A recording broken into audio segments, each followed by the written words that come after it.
Okay, well my iTunes finally got finished updating. If you're installing for the first time, you probably won't have to update like that, just because it's the first time and you'll have the most recent version. Apparently I hadn't updated in a while because it took a few minutes, but it's finished. You can see in that time I put a snazzy new picture on my desktop just because I had time. And I had to restart the computer. That's pretty standard standard operating procedure for when you update iTunes. So if you're working on anything when that's happening, make sure you save it before you hit the restart. So now we have an iTunes icon on the desktop. I'm going to open that up.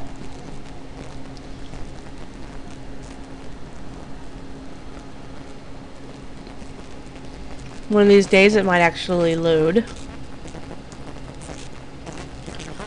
Agreements. Yes, I agree.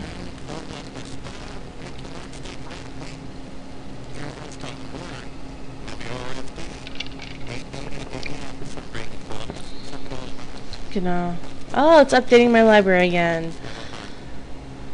Yay. Okay. iTunes.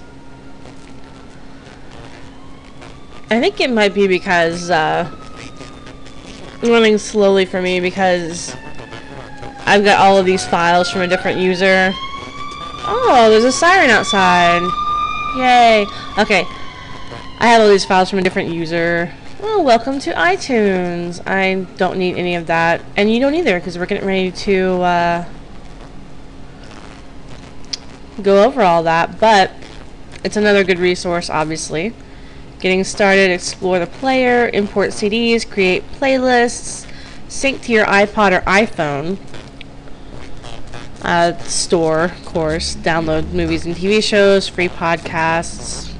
Okay. So here, because I changed my view over to list, it's going to save that, which is great. What's this? You got some view options. You can pick what you view. You have all these lists. You have the name, how long it is, the artist, the album. I'm going to click off genre because I don't think most of that's accurate anyway. And there's all kinds of things you can put in there. Release date, last played, disc number, date, modified date, added, composer, comments. But I find that I just pretty much need this information because I don't have so many songs that I can't mentally be like, oh, okay, this song and that song and whatever. Shared, home sharing. What the hell is this? That's kind of cool. I guess this is saying, because a lot of times if you buy things from the iTunes store, you can only use it on that computer within iTunes or transfer it to your iPod. You can't play it on Windows Media Player, you can't edit it, you know, it's pretty much just for use for iTunes. But I guess this feature is for if you have multiple computers using the same iTunes account. That's kind of cool. So here we have our library. This first thing you see, music, because I don't really have anything but music. I don't do any of this other stuff. But if you do, you can skip down to movies, TV shows, podcasts. If you do the whole podcast thing, iTunes will actually automatically look for podcasts that you subscribe to. So that's kind of cool. Radio. That's weird. If you want to go to the iTunes store, you can. It's right there in the sidebar. Look at that. Pearl Jam's got something up. Genius is the thing I was talking about before. That's good. It gives you recommendations and creates like playlists for you, which is kind of cool. Mixes. I don't really use it. And then, but I mean, if you want to use it, you can. It's a nice little feature. And then you have playlists. iTunes DJ, and it mixes up your music. Or if you got the music, and let's say I play some Aerosmith, Just gonna double click it and it's playing. And you can see down here you have a variety of options right here.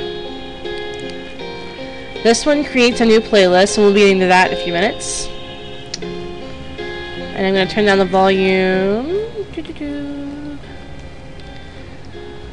You can turn shuffle on or off, and I usually just turn this on because it'll just skip around in my music library. So you really don't need the DJ. Just turn on shuffle down here. It's the crossing arrows down here, and you'll be fine. Repeat a playlist once, repeat playlist, or play playlist once, repeat a playlist, or repeat item. Okay, so if you have this turned off, if it's gray, you're not going to repeat. It's just going to play through the list and stop. If you click it once to light it up blue, it's going to repeat the playlist. And if you click it twice and it has a little 1, it'll repeat the song. Like over and over and over, which is what my boyfriend does when he's writing. But that's neither here nor there. Turn that off. And you have show or hide item, artwork, and video viewer. Okay, I don't have any artwork or video viewer, so there we go. Hang on a second. Sorry, I've got a wee bit of a cold going on, I guess, or allergies or something. Got a little more. And now, under the iTunes DJ, you actually have playlists that are automatically generated for iTunes. 90s music is one they always generate. I don't know why, but since I have a lot of it, there's a lot of 1990s music in there. Classical music, of which I have none. Oh wait, there's Barbara Ann, which is apparently classical now. Music videos, my top rated, recently added, which is everything, recently played, which is nothing yet. Top 25 most played. So basically it'll corral up the 25 songs you play the most and stick it in this playlist. But I don't really use any of these iTunes generated playlists. I'm not a fan of them because I like to make my own playlists. So let's make a playlist.